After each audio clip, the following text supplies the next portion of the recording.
So ayan, magpipik tayo ng ating pang-salad. Alam nyo ba kung ano to?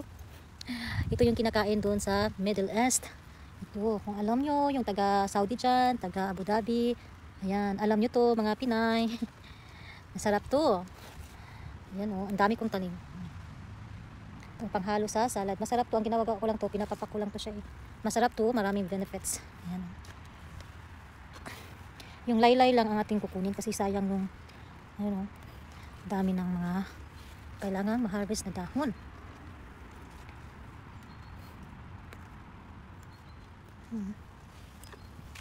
Dito naman. Sarap to eh. Gustong gusto ko to kasi mapait. Maganda sa mga anemic dyan. Yan. Akala ko kasi bumibili kami nito sa supermarket. Kaso sabi ko ba't hindi ako magtanim nito. So ayan, nagpabili ako ng seeds. Bumili ako ng seeds at yan, tinanim ko. Bilis lang pala nitong tumubo guys. Yan. Tsaka napaka-healthy nitong ano na to. Ang dami dito.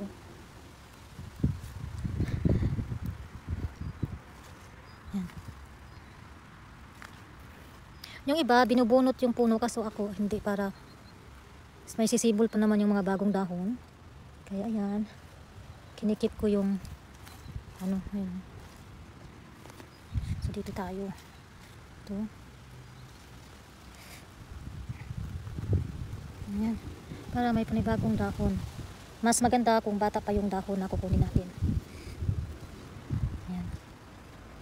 Magdala pala ako nito sa Pinas. Dahil paborito din to ng aking mga kapatid.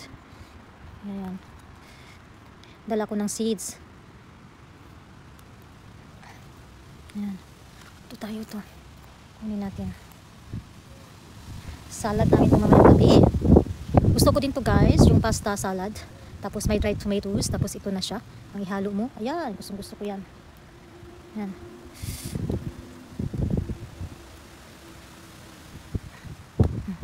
Diba? Dami tayo nakuha. Hindi na tayo bibili. Ayan. Lagay lang yan sa ref. Yung iba, pag hindi maubos. Ayan. Tapos yun na. Ayan. Maganda to kasi mabubuhay siya. Isang hangin.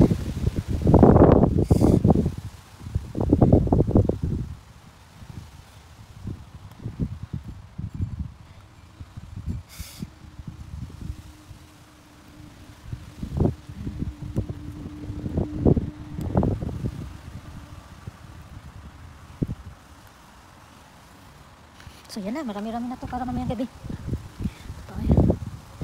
Itong mga dahon na to. So yan, marami-rami na siya para mamayang gabi.